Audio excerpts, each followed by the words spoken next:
good evening everybody for joining us on this call today. In these unusual, unprecedented times, let's start with thoughts and prayers for all the people who are fighting this out. On our part, we've been trying to play our role, which I'll talk about a little later. But let me first cover the headline numbers for you, and then the rest of our perspective around this whole situation and the things that we've done. And in the end, I would like to talk about how we see this whole situation unfolding and what it means for us and for Ujjivan. So we delivered a fairly good performance in Q4, sustained over the last 3 quarters. We continued with that momentum. Our AUM grew by 28%. Our deposits grew by 46%. Notably, retail grew by 72%. CASA ratio has also improved to 14% from 11% last year. In all of this, we were able to also rein in a lot of our operating expenses. So our cost to revenue for the Q4 has come down to 65%. And I think we are well on track to deliver more efficient outcomes on that. Our cost of funds has also come down to 7.9% for Q4, and as a result, we were able to deliver a PAT of 73 crores, which is 15% up year on year over the last year. We have provided for 70 crores as prudent provisions for COVID, which we are calling as COVID provisions. Now, this is largely on account of the fact that, and I'll cover this in a lot more detail as I go along, but this is the likely impact that we expect in delayed repayments because of temporary disruption of economic activity of our customer sets. And I will take you through in detail in terms of how we've arrived at this and what is the work that has gone behind this. Our yields have been stable at 20%. Our PAR has been in control. It's actually come down marginally to 76 crores over December to 81 crores. And our GNPA and NPA remain strong at 1% and 0.2%. We also increased the provision coverage ratio to 80%. I believe that this is the highest amongst the private sector banks, and now our total coverage is 1.6%. We have renewed our focus on our digital thrust, so a lot of initiatives which I'll talk about in detail. But if you look at the investor presentation that we've circulated, there is a slide on all the digital transactions. Almost all the important metrics, whether mobile banking, usage, UPI, bill payments, etc., they have all more than doubled during this last 1 year. We have been able to also undergo a lot of improvements in our internal workflows by using digital, and that has resulted in also turnaround time that we deliver to our customers. Now, during this time, as the situation started to unfold, we actually had a very good quarter till about the middle of March. So it's reasonable to say that 11 and a half months out of 12, we had absolutely no problems. You have seen that in the Q3 results also. But we were disrupted obviously because of the lockdown. On our part, we had taken a few steps. We had formed a quick response team way ahead in the first week of March itself. And we had taken a lot of testing related measures on business continuity. We tried out with shifts. We tried out with all kinds of other security measures to make sure that our employees are safe, our branches are safe. And we also tested working from home much before the lockdown was announced. So when the lockdown was announced, actually a day before itself, on 23rd of March, we suspended our field operations because we were getting feedback from the field that there were difficulties in moving around and a lot of local authorities were restricting the movement of people. But in all of this, as we moved to working from home, because we had tested this out and we had given VPN access to a lot of our staff to keep the bank up and running, we were able to manage, operating almost 98% of our branches. Wherever the 2% we could not operate on a given day was because of some local restrictions or some orders that the local authorities would pass, not so much to do with anything else to do with the system. So our ATMs were fully functional, fully stocked, our branches were working, our payment operations were working. And at the same time, we were also keeping a very strong vigil on cyber security. We retrained our people during that time for cyber security, especially the people who were using the VPN access. And we made sure that all of this was managed in a manner that the QRT was taking stock, by the hour, and we had, daily briefings with our regional teams and during this time, when all of this was going on, just when the lockdown started to happen, when the lockdown was introduced and we moved working completely from home, we realized that now our response has to be more widespread. We have to spread out our overall response. We cannot just focus on making the bank run, because that we had already taken a lot of measures on. We had started communicating with our customers around the 10th of March. We started a program called Janta Connect, and that time the whole purpose was to make them aware of COVID, make them aware of the testing facility, and in that time we had also tied up with a doctor on call service which we offer to our customers so that they can consult doctors if they wanted to consult on any symptoms. So we were doing this as social messaging, and we had already got in touch with nearly 2.5-3 lakh customers by the time the lockdown came about. So we intensified that. We also formed a business continuity monitoring committee of the board of five of our board members, and this committee of the board helped us oversee all the activities and helped us with any approvals that we needed, and we needed a lot of approvals during this time.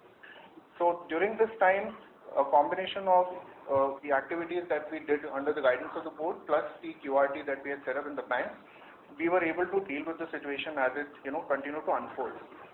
Now, the first priority for us, while we did want to take a full stakeholder-led approach to this whole crisis, we always have a identified set of 6 stakeholders. Our employees, our customers, our investors, our board, the society, the regulators, the industry, and then you also have the local authorities, the government, and the media. So we said that we will come up with a plan, a set of actions which keep all the stakeholders in mind. We will involve all the stakeholders. We will collaborate with all the stakeholders. But most importantly, we will prioritize our employees and customers. So the first thing that we did, just the day before the lockdown was announced, was that we extended a COVID insurance cover for our employees. Now it's incidental that in that week itself we also got to know that we were the 5th best place to work in Asia amongst the large corporates. But it just helped us reassure ourselves that we really need to take care of our employees because they've always stood by us in times like these. So we were continuously in touch with our employees through our various teams in the head office, all working from home.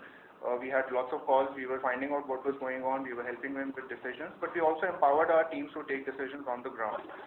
The information flow had to be actioned obviously as and when it was coming from the employees, so we were able to put that to action because the QRT was continuously monitoring and assessing the situation on the ground. In the same time, a lot of our employees also volunteered on their own. We did not ask them to, but they volunteered on their own. They went out and distributed dry rations. They helped with the with PPE kits and masks, whatever else that they could locally. We did a lot of that. So we also made sure that our commitment to the local communities and the society is also retained and intact. As far as customers is concerned, we continued calling them. The discussions which were from social messaging on COVID, it moved towards talking about moratorium. So when the moratorium was announced by RBI, that weekend we prepared the policy, took the board approvals, and Monday morning, the next Monday morning, we were ready with the moratorium policy which we introduced to our customers. So we said that we will give 100% moratorium to our micro-banking customers, but for all the other businesses, we reached out to each one of those customers because repayments would be due only from 5th of April. So we had that time from 29th, 30th of March up till 5th of April. So our teams on the MSE business loan side, affordable housing, personal loans and vehicle finance, we got in touch with each and every single customer. And at the same time, our micro-banking teams were getting in touch with the micro-banking customers. The branch banking teams were getting in touch with the deposit customers. So the micro-banking customers were told about the moratorium. They were told that not to worry. We started to ask them about the difficulties that they were facing during this time, any disruption in their economic activity, which was obviously anticipated. But with the MSE and housing customers, we actually asked them if they needed the moratorium. So some customers said they needed for a month, some said that they needed for 2 months. So we went up to almost, the first cut was about 50-55%, and gradually it went up to 70%.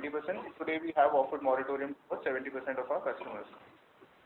Then we also started corporate activity, and by that time I think we had already covered about 2% of our total customer base. We conducted an extensive survey on a sample of about 90,000 to 100,000 customers to find out the real impact on their livelihood by occupation type, by market, as well as their income levels. So we asked them very specific questions, which was rolled back, and we were able to go back and revisit our credit policy.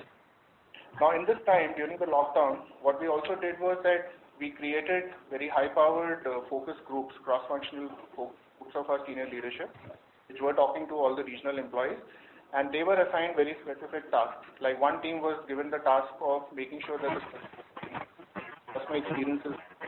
Another team was given the task of fast-tracking all the digital initiatives.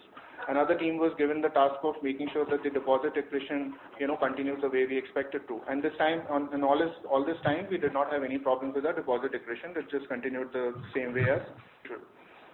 So these teams actually helped us prepare for a lot that we wanted to do in the year by helping us prioritize and fast-track some of those things. One of the teams, for example, was on cost rationalization. So this team went out and started renegotiating on the contracts and the rental agreements, etc. And we've been able to get some good success just in the last 2 to 3 weeks itself. So what I'm trying to say is that we shifted gears, middle of the lockdown, the first phase of the lockdown itself, towards the first week of April, preparing ourselves for the post-COVID world. We did not want to excessively continue focused on reacting because that we had done. We were taking care of our employees. We had in touch with our customers, and we continued doing that. Towards the end of April, we had actually finished contacting our entire customer base. So nearly 5 million customers had been contacted. We had spoken to them, and by that time, the whole discussion from social messaging on COVID to moratorium to finding out about their hardship and whether they needed any kind of a top-up loan or an emergency loan gave us very good insights in keeping ourselves ready, both on the tech side as well as on the credit policy side. One of these 7 teams was also required to work on the credit policy framework, the early warning systems, and other signals that we needed to read this time. So we prepared those capabilities also. So in a nutshell, you can say that we actually made very good use of this time to prepare ourselves for the future, and I'm personally very happy with the outcomes that we've got, and our board is also very happy with the outcomes that we've got on all of these teams. The other stakeholders, which we obviously had in mind, I covered society. We also made a donation to the Give India Foundation, from our CSR budget of 45 lakhs. We were periodically updating the regulators. We were also collaborating as an industry, both in microfinance as well as the small finance banks, and a good amount of information sharing and, ideas around problem solving or just sharing perspectives also happened. And at the same time, we were in touch with our investors, or some of you might have joined us on those conference calls that we had, and we also had a lot of one-on-one calls. We just made sure that we kept all stakeholders on board and everybody was continuously updated, and we took inputs as much as possible from whoever we could, just so that we perform better. Now, in all of this, the readiness for us to be dealing with the present situation where the lockdown has started to get removed, and for a future world where there is uncertainty, but there is a reasonable certainty about certain ways of doing business, which is now getting clearly established. We believe that we are well prepared for that, both from a product offering point of view, from a technology point of view, from digital workflows point of view, from partnerships point of view, and from our internal workflows, even on the credit and collection side. So coming to those digital projects that we were able to fast track, I'll just give you some examples to highlight this. We had created a product called the Loan on Phone for our repeat cycle microfinance customers. And we had just about launched it in January, February, and we were trying it on a very small scale with the hope that in the next year we will learn this business and we will try and scale this up. Now, during lockdown, we actually did a very extensive UAT. We fixed all the bugs that we had come across, and now we are in a position to launch that to our entire base. And you would agree with me that because we do almost 60-65% of our business, sometimes going up to 70% also of repeat loans in our microfinance business, the ability to do that business on a remote basis in an environment where we may or may not be able to meet our customers face to face as much, that is going to be very, very helpful for us. So we were sure that we needed some ways of contactless business, and that is what we were able to clearly bring out. The second thing, on the liability side, we introduced our digital savings and fixed deposits. There were some issues with those product offerings. We fixed those tech issues, and we relaunched them on a more customer selected basis, and our branches started to open accounts even remotely. So we were getting in touch with our customers. At the same time, our branches actually prioritized senior citizens when they called, because first we just wanted to check on their well-being and if at all they wanted any help. So some of our employees actually went out and delivered groceries and medicines also to customers because they needed help with that. They were senior citizens and they were on their own. So things like these, plus there was another initiative that we were working on, which was to set up a network of customer acceptance, both for payments and for any other activities through a partner relationship. So we were able to fast track that, the whole digital integration with that partner, and we were even able to pilot that with one location, and today we are in a state of readiness to roll that out at scale. So now if you have to look at the microfinance business, let's say we cannot go into field, into a center meeting. Let's say customers don't expect us to be meeting them in groups, at least for some time. We have an alternate model ready, which is going to be on the phone, and over time we will introduce this on ATMs and even on the mobile app. And at the same time, for repayments or otherwise, we will have these points very close to the customer place of residence or otherwise, which will be very useful for them. So we won't have to depend on field collections. And these are things which will matter in future, because we also believe that this is a good time to reimagine the entire business altogether. Coming to the on the tech side in digital, we also made sure that our API platform with the gateway was made ready during this time of the lockdown. We were able to also collaborate with a lot of fintechs. These conversations which were very premature, we moved those conversations ahead, and we are in a good state right now to be able to start a lot of pilots. In fact, we've done quite a few pilots even during the lockdown. But these are going to be useful for customer onboarding. These are going to be useful on the credit side. They're also going to be useful for us from digital repayments. That was one other thing that we prioritized. And this survey that we did with customers, just the fact that almost 25% of them are happy to use us on the phone for repeat loans, we also found that an equal number of customers or more are ready to also repay us digitally. In fact, in April, while everybody was on moratorium, and even in May when everybody is on moratorium in microfinance, we did see a lot of customers come up and pay on their own, and almost 1/4 of those customers paid us digitally, which otherwise they would not have. So we also saw a lot of first-time digital customers, which gives us a confidence that there is acceptance. And if we increase the overall reach of acceptance points, as well as the ways in which customers can pay us digitally, today we have only Paytm and InstaMojo. But if we have more such arrangements, which is what we worked on, our customers will not find it very difficult to adapt to these digital repayment methods. We also continued working on some of these customer segment-specific initiatives, like the mobile app for our microbanking customers, the mobility solution for onboarding MSE and housing customers. So all of those UATs, etc., were completed while we were working from home, or some of us were coming to office. In fact, in Bangalore, we started coming to office from 13th of April itself. So the leadership started to come, from 13th. And subsequently, we also started to get about 33% of our workforce in shifts also coming to office. So we've restored a lot of our operations, both not just in Bangalore, but also in our regional offices. And as of today, based on the zoning, green, red, and orange, nearly 60% of our branches are operational for all businesses. I mean, for branch banking, all the branches are operational, the 98% that I said earlier. But for all other businesses also, we have started field operations from 4th of May in about 60% of our branches.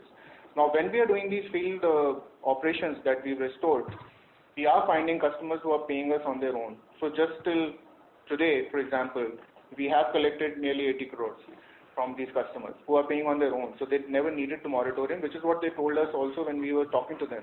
So our whole hypothesis is that by providing for this 70 crores of COVID provision, we are only trying to provide for customers who have a temporary disruption, who have told us when we've spoken to them, and since we've spoken to all our customers, we have a very good idea that how many of our customers are expecting disruption of a month, of 2 months, 3 months, or customers which will go up to 6 months.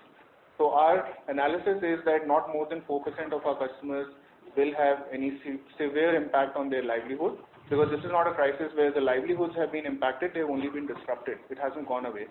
And I think we believe that this is like a extended natural calamity that we've dealt with in the past, and you would agree that we have good experience of having dealt with natural calamities, in the past. I would also like to draw your attention to the fact that, we remain as strong as ever. So you are aware that we had a full IPO. So we had a lot of capital. We did not need too much of deposits in the last quarter. As a result, we've also been able to bring down our cost of funds, which we have systematically done, and that's how we have, our cost of funds has come to, 7.9 in Q4. LCR has been 261% in March, so our liquidity even during this time has been we've been flush with liquidity. In this time, CRISIL also reaffirmed our rating, which they had given us as A1+, so that also got reaffirmed. We also were given the best microfinance bank in India award by Asia Money in the same time. So a lot of good news was coming in even during this time when it seemed like nothing is happening. So we were very positive, and we continue to remain positive. We were working on strengthening our management team, and a lot of lateral hires were in progress. We had made offers during Q3 and some of them in Q4. So I am happy to share with you that we've had our new head of credit, Kalyan, who joined us in September, our head of digital, Dhimant, who joined us in February, our head of liabilities joined us in Srinivas, who joined us in April, our head of MSE, Rajiv, he's joined us just today, our head of TPP, Pradeep, he's joined us in the first week of May. We also had our head of digital marketing, Avinash, our head of ops risk. So a lot of strengthening of the leadership team has also happened in the last 45 days to 60 days. And we continue to commit ourselves to the fact that we will strengthen our offerings to our customers, and we will continue to build strength in our leadership team also. In the whole customer survey that we did, and this is the narrative that we've had throughout, and for all those of you who have attended these calls, first of all, the general tendency that microfinance is all bottom of the pyramid, is all hand to mouth, is not true. So we have been emphasizing, and now we have very clearly established that through this customer survey and the contact and all the information that we've had. So let me tackle 2 or 3 issues that have usually come up in this time and otherwise also. Most of our customers, nearly 50% or more, are engaged in some kind of essential services, which is groceries or dairy or provisions or all those kind of things. Most of our customers have a secondary source of income. Most of our customers are in their own business, so they are not dependent on daily wages. In fact, we don't deal with customers who are on daily wages. The question of migrant labor also came up during some of these investor discussions. And our response to that is very simple. One is that we deal with women borrowers. They are usually not the migrant. Our credit policy is such that we lend to people who have been at the same residence for at least 5 years. So that rules out people who come and go. So we don't have those floating population customers in our portfolio. And 3, we always look at the secondary source of income. So from that point of view, our customer selection has been extremely good, very, very, very careful. And I think that is held us in good stead in the past. And even now, I don't think we have any risks on account of any demographic disparities in our portfolio. We also have a strong network of rural branches, 144 of them, and unlike some of the other entities who might have a BC network, these are our own proprietary branches. And the rural economy, like all of you would agree, and that's been the general understanding in the industry, that the rural economy is going to come back much faster, and in some parts it hasn't even been impacted to that extent. For example, our rural customers are largely, 91% of our customers are into some kind of allied agri or dairy business. And when we have been speaking to them, they've been telling us that other than the fact that they can't move around because of restrictions on movement, they haven't seen any demand. It's just that they can't supply, but the demand hasn't changed. So they are the first ones to come back on their feet, and they are probably already on their feet. So the rural set of branches for us, and even the semi-urban branches which cater to a lot of rural markets, and that's the reason 1/3 of our portfolio is rural, by customer location, we believe is going to come back much faster and probably has already started to come back. At least that's what we are experiencing in the last 2 weeks of restored field operations. The Atmanirbhar package announced by the government, I think there are opportunities for us on the MSE side. We have examined that. There are opportunities even on the affordable housing side, but because the detailed guidelines are yet to be issued, we are keeping ourselves in a state of preparedness to be able to take decisions as and when those guidelines are announced. We made use of some of these relaxations that were announced by RBI. So when we had the chance to take some funds from SIDBI at a much lower cost, we did that, and that is how we have been able to bring down the cost of funds on an incremental basis, and we have been watchful of all such opportunities that have come along the way. And this committee of the board that we had formed has helped us with all kinds of approvals during this time, because we were very quickly able to convene this committee, or send it by circulation and take decisions fly as and when we wanted to. Lastly, I think a bit about how we think, how we are going from and where we are going from here, and that is important to us because we will not waver from our charter of serving the unserved and the underserved. We are making ourselves a mass market retail bank by using technology and digital. We will make sure that in a position to offer all kinds of relevant and multiple products to our customers. On that, I've given you some examples of that. We also believe that the target market that we cater to is moving upward. They are not stagnating. There is a temporary. Excuse me, sir, this is the operator.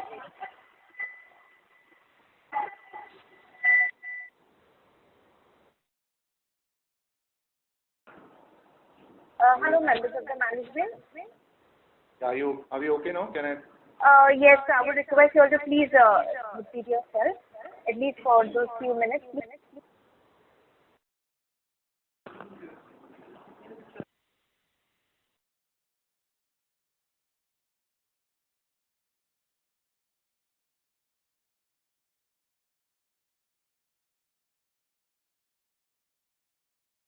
Members of the management, you may please proceed. Yeah. Can we start again? Yes, so you can start from a minute back. So, as a bank, we remain committed to our charter of serving the unserved and the underserved, by use of technology and the other product offerings and careful credit selection. There is no deviation from that. If at all, during this time, we have only fast-tracked things to be able to prepare ourselves in a much better manner. We are also optimistic about the recovery because, like I said, the customers that we deal with, they cannot remain economically inactive for a long time. They are also not linked to, the larger economy. They operate in local microeconomic ecosystems, and to that extent, their rebound is going to be far faster and far more resilient also.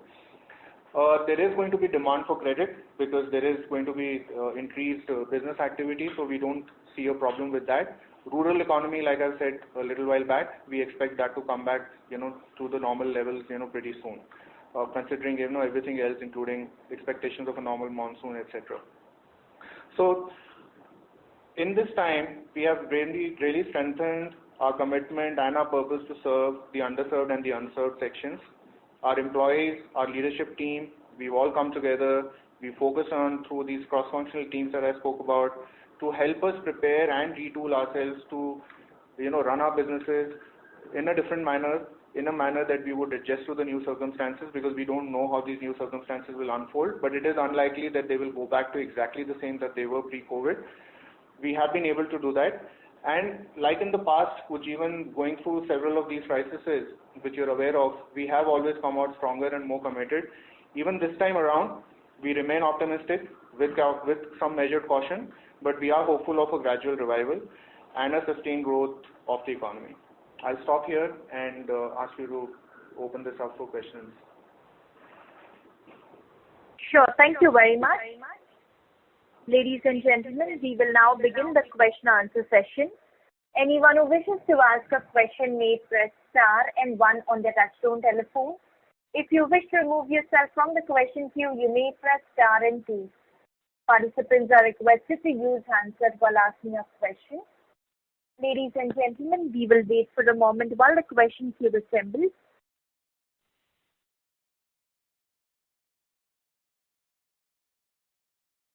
We take the first question from the line of Varun Mehta from ICICI Securities. Please go.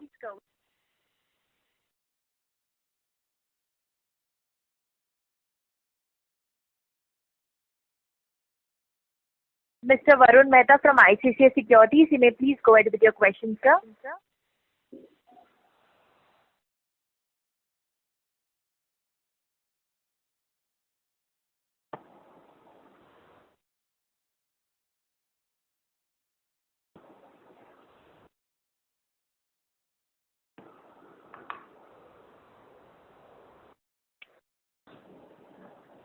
As there's no response from the current participant, we take the next question from the line of Manish Otswal from Nirmal Bang. Please go ahead.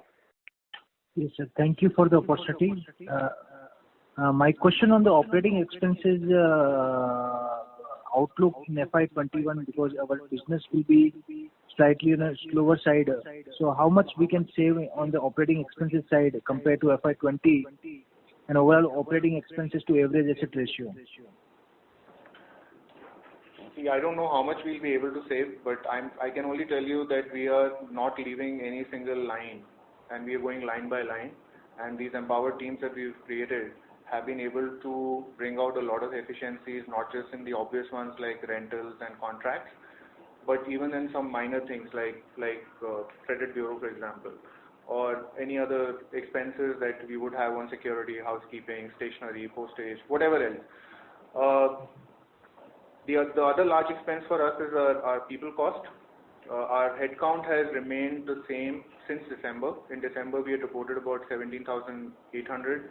At the moment for March is also around the same number, and even in April it's around the same number.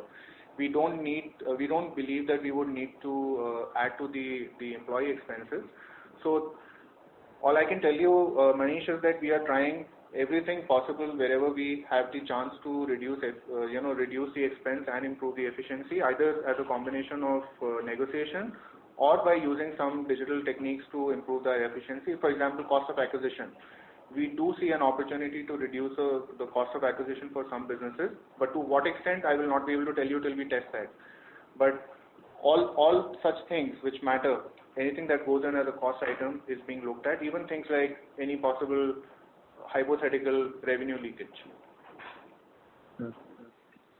Second, on the 70 crore COVID provision, how did you arrive at that number? It is ad hoc provision or any portfolio basis prudent judgment we have taken? I'll have Sneh tell you in detail as to how we've come to that. But you can, from my point of view, I can tell you that it's a combination of what we see in our portfolio, what the RBI prescribed, as well as some management oversight. Okay. So just to delve a little deeper on this, we've actually reviewed the bank's performance during the previous crises, which are inclusive of natural calamities we faced across multiple states as well as demonetization. What we could gather from this exercise and share with you is that COVID is an event which is similar to natural calamities where the livelihoods are severely impacted, that too in the short term, and the borrowers would be able to resume a certain level of normalcy within say 3 to 4 months of the event. So in comparison, COVID has a variation here where there is no damage to the business assets or the borrower houses. So the challenges here are there is disruption in terms of supply chain and transportation issues and limited movement of people on the ground. And this has reduced the income for our agri and allied activities as well as for other essential services. And for the rest of the small scale enterprises, it is dependent on the dynamic COVID zoning index as well as the lockdown being lifted. And apart from this, like Nitin sir also mentioned in his initial speech, from the survey what we can gather is that majority of the customers have stated their ability to bounce back within 3 months of the lockdown being lifted. So considering all of this, we have taken 70 crores upfront, which constitutes to 0.5% of the portfolio. And as we resume operations from June, we will be able to ascertain the need for additional provisions on a quarterly basis. Sure. And lastly, can you confirm the one data point of your total loan book of 14,000 crores? What percentage of loan book is under moratorium or at aggregate basis? That's it. See, because micro banking is bulk of our customers by numbers, you can safely say that 99% is under moratorium. Okay. But in the other businesses, like I said, MSE and housing, if you break it up that way, then 70% of those customers are under moratorium. Micro banking, 100% under moratorium. Personal loans is about 60%. And I think vehicle finance is similar to micro banking because the customer sets are more or less the same as micro banking. Okay. And that is by value, in terms of value, right? By value on an aggregate level, it's at 90%. By number of cases, it's at 99%. This is at the bank level. Thank you. Thank you very much. Thank you. Thank you, Manish. Thank you. We take the next question from the line of Viraj Mehta from Equirus PMS. Please go ahead. Yeah, hello, sir. Sir, my question was about the micro banking division. Sir, my question was regarding the micro banking division. If we look at all the microfinance companies, the provision taken by all of them ranges between 1% to 2%, and the early assessment of a lot of the players also is in the region of at least 2%. And but our provision seems to be much lower than that. Sorry, you'll have to repeat the question. We just lost altogether. So I was saying that if we look at the provisions done by a lot of microfinance players, the range is between 1 to 1.5% of the book, which is much higher than the provisions we have taken.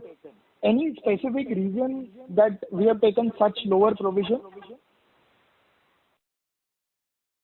So I don't think we've taken lower provisions. It's just that we know our book, and based on the book and the past performance and the fact that we have very clearly established contact with our customers, we know exactly what is happening on the ground. We know exactly what they're saying. We have taken an informed decision rather than a decision, which is a hypothesis. So just last question. Some of the microfinance in terms of how much we provide for, right? It's not. If every bank's got its own book, so everybody will take their own decision. So I don't think there is a need to compare.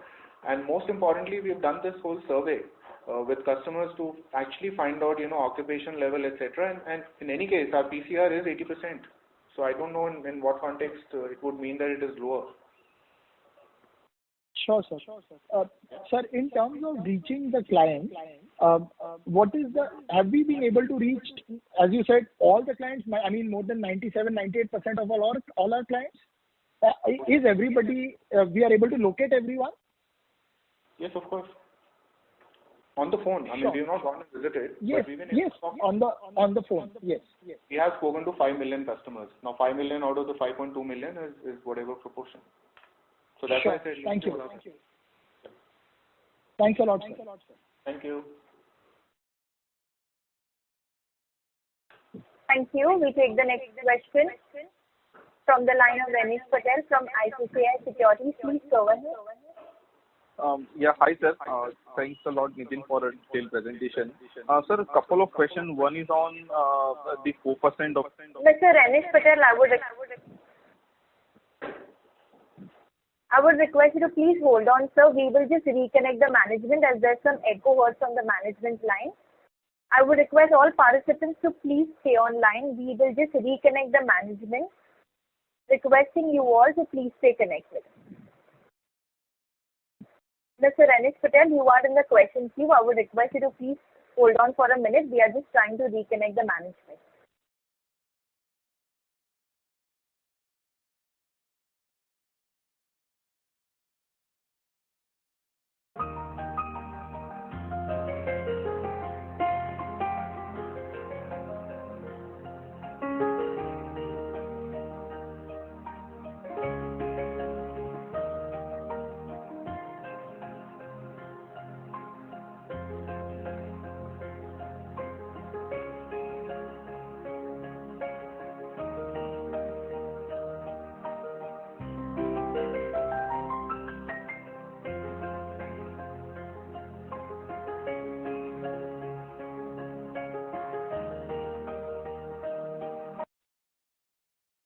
Ladies and gentlemen, thank you for patiently holding the line. We have the management reconnected on the call.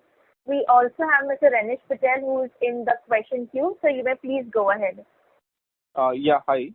Sir, two questions. One is clarification that you said in your opening remarks about 4% of our customer base is not more than about 4% customer base is having seeing any serious impact. So this is at the company level, or this is only microfinance customers? So this is microfinance and also on a sample. The sample size that I told you about 90,000 customers. 9,000 customers. Okay. And then, would you be able to give us some color in terms of data point of these 5 million customers who we have contacted in terms of, let's say, how much of proportion that would be under agri and allied activities? What is their feedback on the recovery, etc.? I mentioned this earlier that customers who are in the business of any kind of essential services, now that groceries and all of that is also essential services or agri, that is of course okay. I can take you through the full occupation details if you want, but that will be like an overload of that.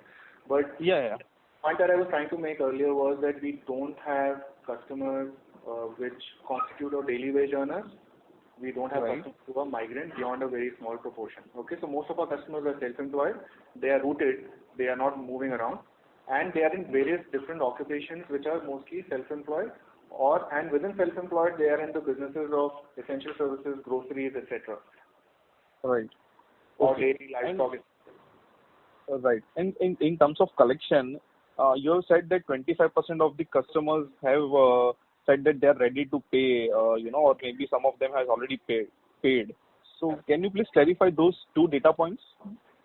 How much of them have actually paid, and what proportion has expressed their interest to pay? So when we were doing our first set of calls, or rather the second set of calls on moratorium, about 20-22% of our customers said that they don't need the moratorium.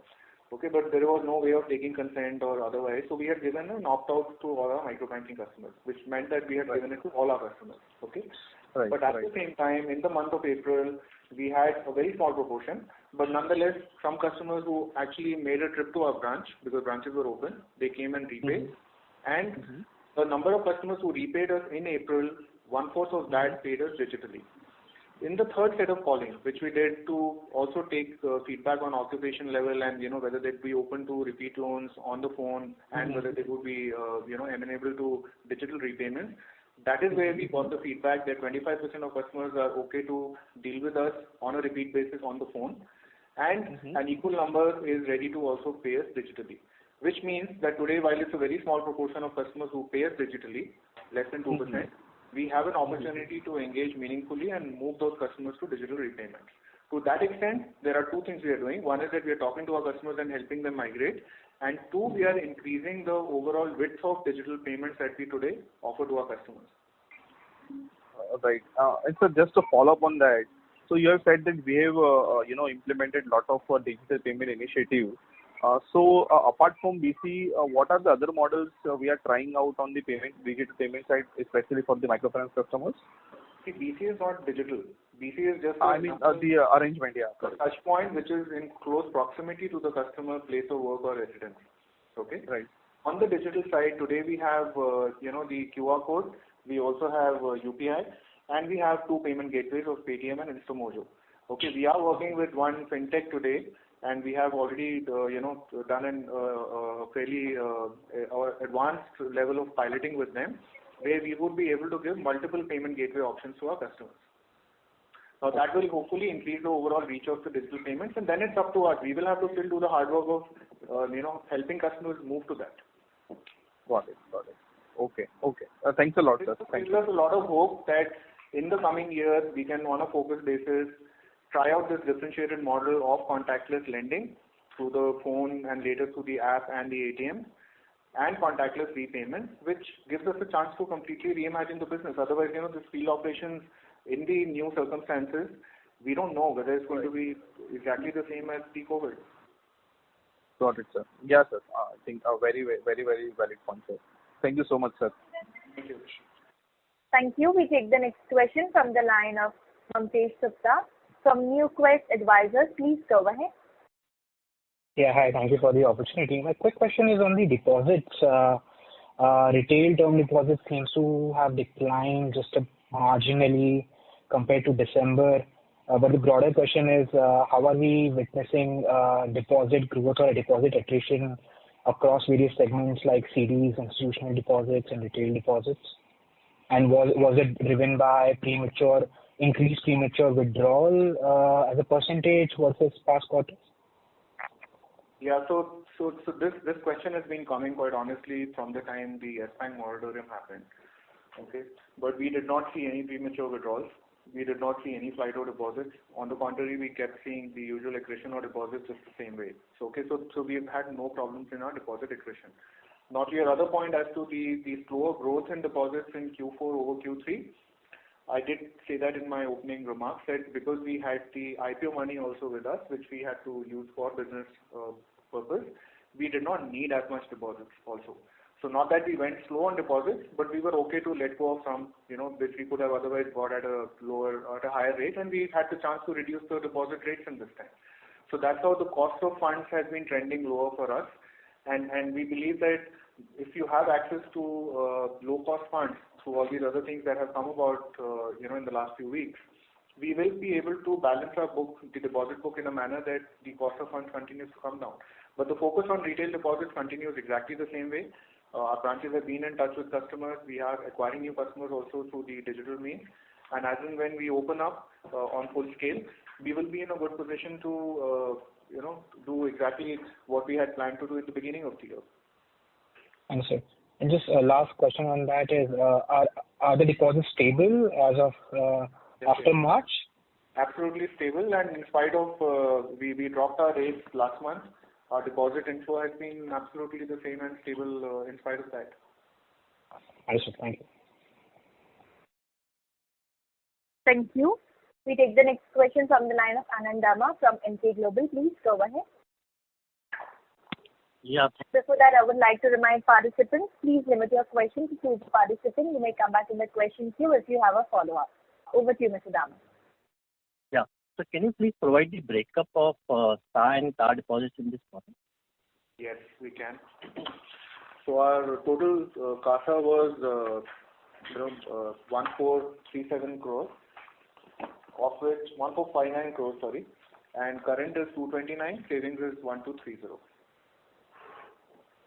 Okay. And sir, can you please provide these details every quarter in the presentation itself? We can. Yeah, sure, that's helpful. And secondly, so what will be the percentage of our deposits which will be into a bulk or a wholesale bracket altogether? So our proportion of retail deposits is 44%. What is the other kind of deposits are from our institutional clients who we deal with, especially cooperative banks, etc., and some very small proportion, about 3 to 4% of government deposits. But the trajectory is to increase the share of retail deposits, and we've said this in the past also, that we would like one is that all our advances should be funded with deposits, and 80% of that should be funded with retail deposits. So we are on track as far as that is concerned, except for this temporary disruption. But sir, all these wholesale deposits, cooperative would comprise of what percentage of deposits? It will be about 40 to 50%? Sorry, can you say that again? Couldn't hear you very clearly. So of the wholesale deposit, the cooperative banks will be the major portion, right? In that case, what percentage that they would contribute? I'm sorry, we can't hear you very clearly. Your voice is breaking up. Yeah, sir, I'm saying that the wholesale deposit, of that you said that the cooperative bank deposit share is relatively higher. So what is the share of the cooperative banks in the wholesale deposit? We'll come back. We can come back and share that information with you. We have a full analysis on that. But I think one other point that usually keeps coming up is the concentration. So that the top 10 depositors, I think, has been coming down as a proportion over a period of time. And as of March, I think it is 37% of the FIG book, and at a bank level, it is probably at 17-18%. Okay. And sir, that the moratorium will get over by 31st May.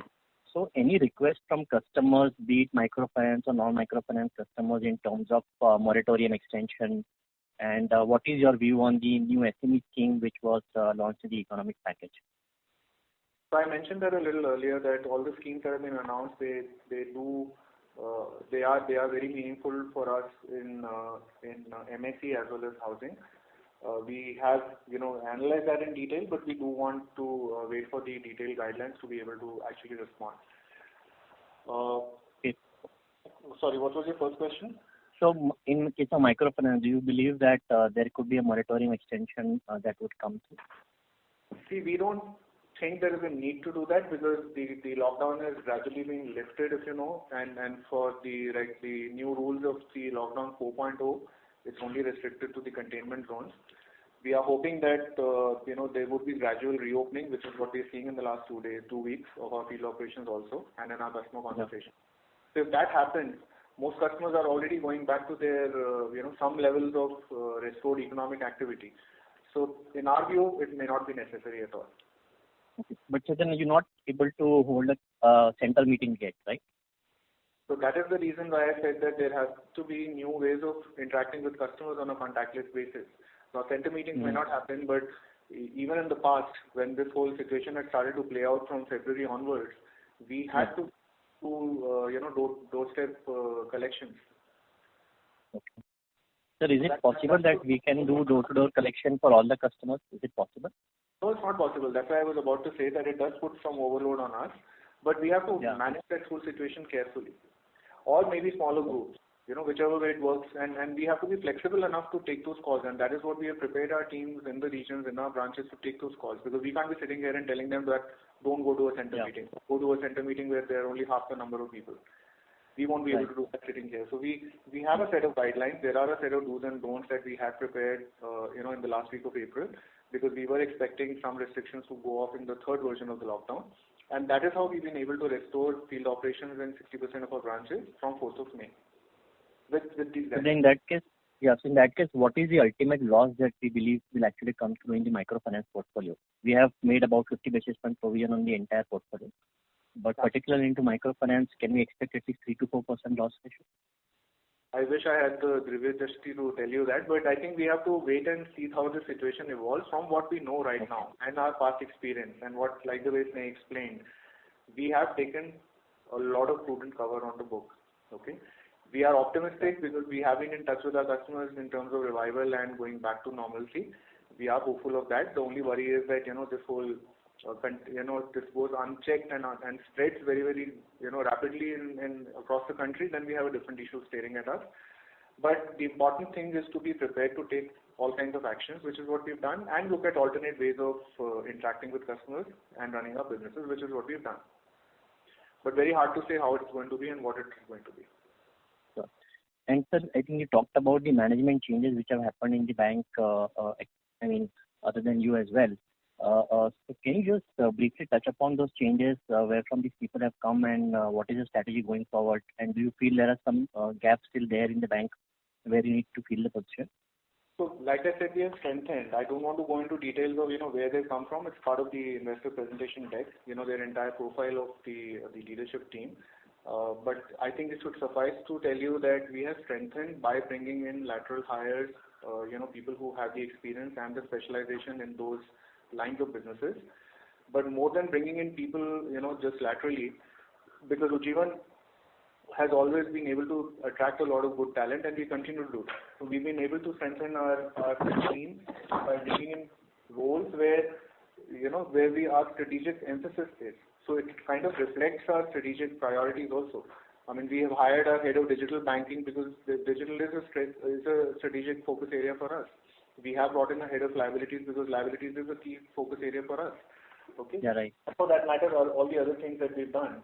But more importantly, I think we have also made an attempt to flatten the organization, and we have also empowered teams and empowered the leadership team to work on a cross-functional basis and on multiple other things. So what finally matters is what they deliver and not so much where they come from. I think we have made a very careful and a good selection of people, and the profiles are available in the event. Sure. Thanks a lot, sir. Thank you. Thank you. We take the next question from the line of Manu Sahani from Case Partners. Please go ahead. Hi, Nitin. Thank you so much for a very descriptive account of the affairs.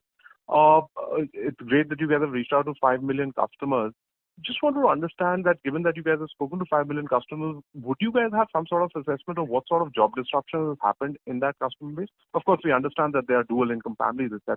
But putting that aside, how many would have possibly got employment disruptions, maybe short-term, long-term, because that sense would have had from your field agents? Would be able to share a sense? We have that, but the sharper set of questions were asked when we did this survey on a sample of 90,000 customers. So Sure. the answers have come largely by occupation, by location, by all kinds of other permutation combinations. So we have a very good idea of how many people have got impacted by what extent. At least that's what they're telling us. Okay, so we have to take it on face value. Okay? Obviously. The idea, and that is what has gone into revisiting and recalibrating our credit policy also. Sure. So would you be able to share what sort of disruptions have happened in number of employment in those 5 million customers? Like Sneh mentioned, only about 4% customers are saying that they might take 3 to 6 months to recover. Okay. Okay. They've had, let's say, a loss of job. Okay. Not that they don't have savings, but they have a loss of income. But most people have reported a reduction in income, and that is, largely the 96%. The reduction in income, to what extent, it varies by occupation, by market type. So it's a very detailed survey. Thank you. Thank you. Next question is from the line of Gaurav Jani from Centrum Broking. Please go. Yeah, thank you for taking my questions. Firstly, have I got this number correct? In terms of value, the moratorium claimed, is it 90% of the overall book? Yes. Okay. And 90% by numbers. Sure. And just a question on the morat again. Have we offered it to the FIG group, being from smaller NBFCs? Yes. And any 10 of our relationships. Okay. Out of the 18 who asked us, and so we had this view of doing it on a case-to-case basis, and we were able to quickly decision that also. But I must tell you that it's not like a uniform kind of a moratorium. Some people ask for a month, some people ask for 2 months, some people ask for only the interest. So it varied. But in total, it's about 10. Okay, which would be about 60-70% of the total FIG book? No. Not even 40%. Okay. Got it. Sir, also some clarity on the provisioning, if I may ask you. So the 49 crore or the 70 crore, as the case may be, so is it 10% of the required provisioning by the RBI, or how should I look at it? Much more than that. It's much higher. So what RBI has stated is that we will have to take a minimum provisioning of 10% on all the standard overdue cases. And in comparison to that, we've taken 38% as additional provision on this account. And we've also increased the PCR from 65% to 80% during Q4. That's helpful. And should I understand that the 49 crore would be the SMA 012 to put together? Yes, SMA 012. Okay. Also, a question on what percentage of the total book would fall in the green and orange zones as of now? So I can tell you, red zone is about 40%. Whether you take by 40 to 44%, depending on the business and by numbers or by portfolio size. Sure. 16 is. Sure. 16% is green. The balance is amber. Got it. That's helpful. Lastly, if I may just squeeze one. Now, obviously the situation is too fluid as of now. But I think as an exception, we are not constrained for capital probably as probably the other NBFC MFIs are. That is one. So my question was, what will be our outlook on growth? Probably, if not figuratively, at least a qualitative comment. And because I think a lot of our performance would be dependent on at least on the OPEX front would be dependent on growth. So happy to have your thoughts. Relatively only, because it's very hard to provide any kind of guidance in the present circumstances. So we are not providing any guidance right now. What I can tell you is that because we have a large base of customers, a large portion of our business is through repeat loans, especially in microfinance. A large part of repeat loans will happen through the contactless way of doing business. We are optimistic. We are optimistic also because our customers are telling us that their disruption is temporary to their income, and we are seeing people going back to their economic activity as and when the restrictions are getting lifted. So in summary, I can tell you that it will be a gradual build-up, but we don't know to what extent and in how much time. We are only hoping that the situation doesn't go any worse than what it is right now. But it's very Okay. hard to provide any kind of a range also, for get any accurate estimates. Sure. At least on the OpEx front, if I may ask you, just if I may squeeze one is, on the employee front, I mean, have we sort of performed the study as to, what percentage would be variable and what would be fixed, and, how much could we control that at least in FY 21? Most of the variable pay is never a large proportion of the overall compensation to employees. But in the present circumstances, the variable pay will have to get aligned to collections efforts. That much you will agree with me, right? Sure. Right. To do that, the variable pay is going to come back. It's not like it's going to go away because you're not doing business or you're doing lesser business. So there is going to be variable pay. The only thing is that we believe that we will not have the need to bring in more people unless those are very clearly identified specialist roles or replacements where we don't have internal talent. So that's the reason our headcount has more or less remained the same since December, even now, till April, for the last 4 months. We do expect that we will not have a great need to bring in more people, and we will be able to bring in more efficiencies through use of technology, which most of it has got tested during this lockdown. We will be implementing this very soon as we are opening up. And through some of these other things that our customers have told us in the new ways of contactless lending. Any plans to add branches in FY 21, please? Yeah, so we had a branch expansion plan which we had prepared in the month of January, and in February, February is when we had prepared a branch expansion plan. We had also represented to RBI as all the SFBs together that the regulation on expansion is the same for new SFBs as well as the old SFBs, because they had made a mention of that in the guidelines for licensing on tap. So RBI clarified in the last week of March after the lockdown, saying that we can also open our branches without having to take branch expansion approval from RBI. So we have our plans ready. We have put them on hold for now. We want to revisit them only end of June or maybe mid of Q2, and then decide whether we want to or we are okay with what we have. Because most of our branches are also not so old. The 575 Correct. branches we have, they're all within 3 years. So we still have a lot to do with our existing branches also. So we'll Okay, so net. later. Yeah.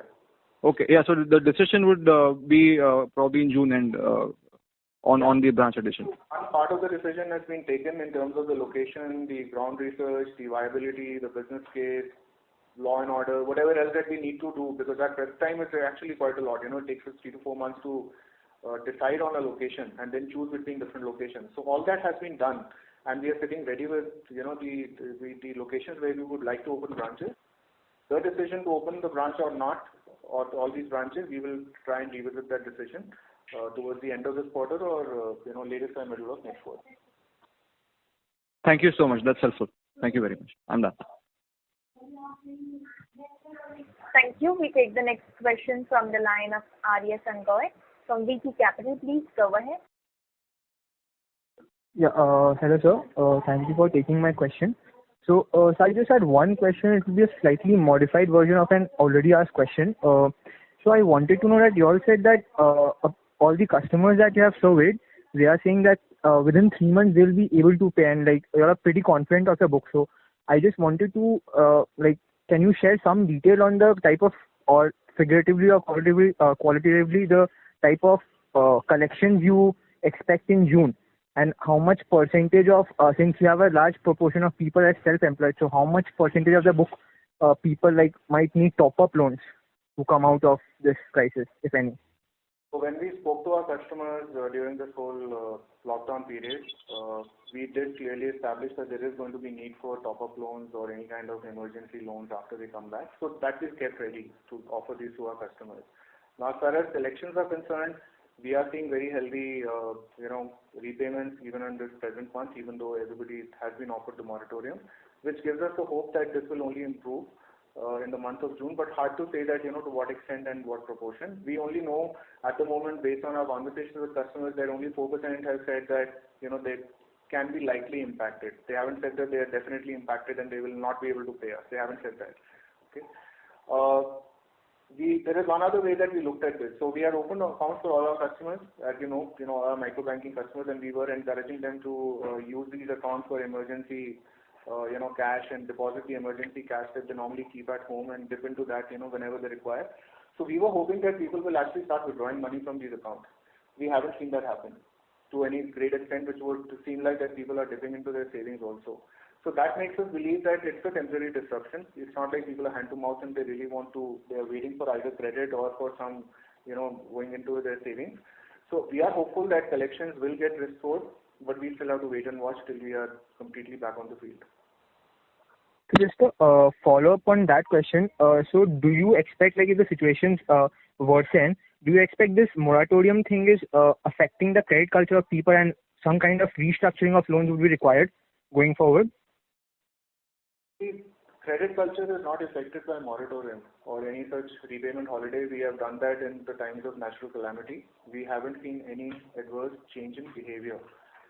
This happens when there is willful default, and willful default is something that you can estimate, some partly at the time of underwriting and partly during your regular interactions with customers. So we don't have a reason to believe that the credit culture will get spoiled, because you will agree that there is going to be demand for credit, and the demand for credit in micro banking or even in MSE and housing hasn't really come down. Okay. I must also add that on the portfolio, especially in housing and MSE, we have LTVs of around 40% blended, both these portfolios. So we already have coverage of more than twice in terms of collateral, even in these portfolios. So we have an opportunity to even give top-up loans to customers who are credit worthy and good. And our focus is very clearly going to be on our existing customers. We are not going to be going after the new customers, at least for the short term, the next 2 quarters perhaps. And because we have a established behavior, we know these customers, they know us well enough, and now we have the ways and means of doing these things on a contactless basis. We don't see that too much of a problem. And because these customers also would like to deal with us, which is what they've been telling us, and they've always told us this, we don't see a problem even in terms of a change in the credit behavior or a repayment behavior, which is on the lines of any willful default. Hardship is obviously understandable. So just lastly, one bookkeeping question. So the 50 crore provision that you said on SMS 0, 1 and 2, is that 30% that you have mentioned? 38. Additional is 38. 38. All right. Thank you, and all the best for the future. Thank you. Thank you. We take the next question from the line of Sashi Rekha from Deloitte. Please go ahead. Hello. Yeah, hi. Yeah, hi. Can you please methodology we have adopted for quantifying the provision? Sorry, can you repeat the question? We lost you in between. Yeah, can you please throw some light on the ECL methodology which we have adopted in quantifying? How have we quantified the PD and the LGD? That would be, I think, we can share that offline with you, but that I would imagine is more internal to us, isn't it? But we can, we can check back and perhaps come back to you on that one. Yes, okay, sure. We are supposed to follow the IGAAP, and all our provisioning is as per the IGAAP provisions. On the ECL methodology, we are doing it more from the fit for consolidation for our holding company. We'll explain you offline the entire methodology what we are following for the ECL. Okay, sure. Thank you. Thank you. We take the next question from the line of MB Mahesh from Kotak Securities. Please go ahead. Hi. Thank you for the presentation and a very interesting remark. I have 2 questions from my side. On the fee income line, we see that the PSLC income has always been on the lower side as compared to what a few other small finance banks. Can you just go as to what's driving this lower fee income, because the portfolio is defined under the PSLC portfolio? Yeah, Uma is going to answer that, please. So basically for the PSLC income, this depends on, as you know, we are supposed to maintain 75% of our NBC portfolio as a PSLC portfolio. In cases, we will cash it by way of sell down and realize the PSLC. So we're not in a position to comment about other banks, depending on their position. We are maintaining 75% fully compared to PSLC, and the rest we are selling as cash as a PSLC. confirm you move all the way down to 75% in your portfolio, or you exhaust the entire limits available?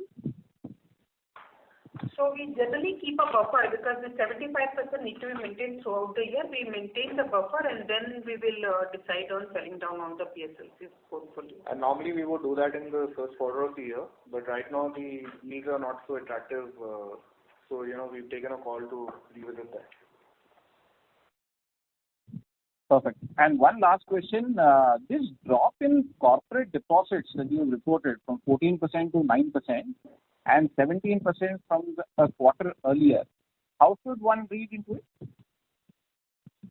So these are the normal, like what we have already highlighted. We have the capital, we have done the capital raise in the month of December and we were having the sufficient liquidity.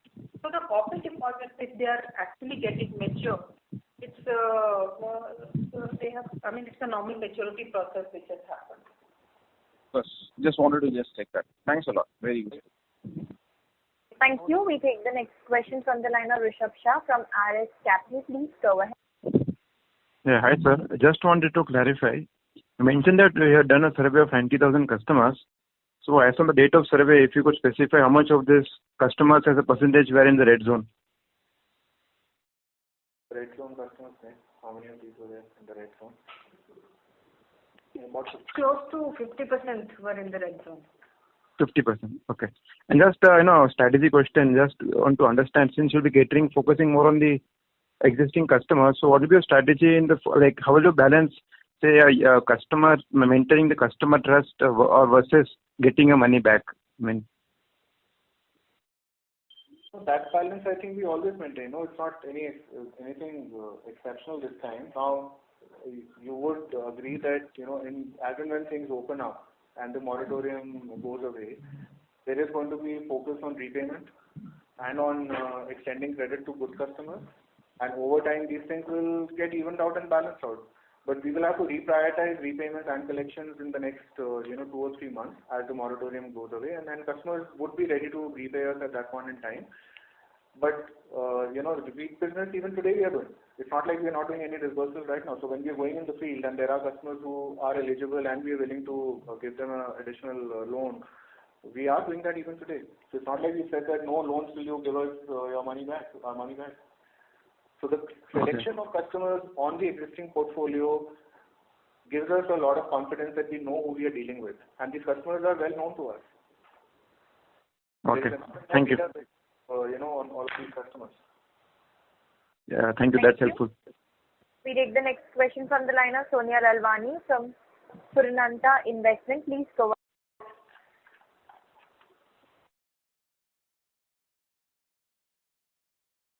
Ma'am, you may please go ahead with your question. As there is no response from the current party. Hello. Please go ahead, ma'am. Yeah, actually I just wanted to ask, I have 3 questions. First, if you can just throw some light on the miscellaneous income that has been reported on slide 37. Why that has increased, just wanted to know that. Slide 37, miscellaneous income. That's one of my words. So the miscellaneous income is basically comprises of, you get your income from your banking operation. So you have your cards, then you get your AMC income, you have your NFS income. So this is basic, depending on, as we have already highlighted, there has been an increase in the digital transactions. So it's more of with the increase in transaction that gets reflected in the increase in the miscellaneous income. And quarter on quarter it's a 2 crore jump. I mean, year on year it's a large one, but on a Q1Q basis it's 2 crore. Just as what it could be. Okay. And is it possible to just divide the OPEX into fixed and variable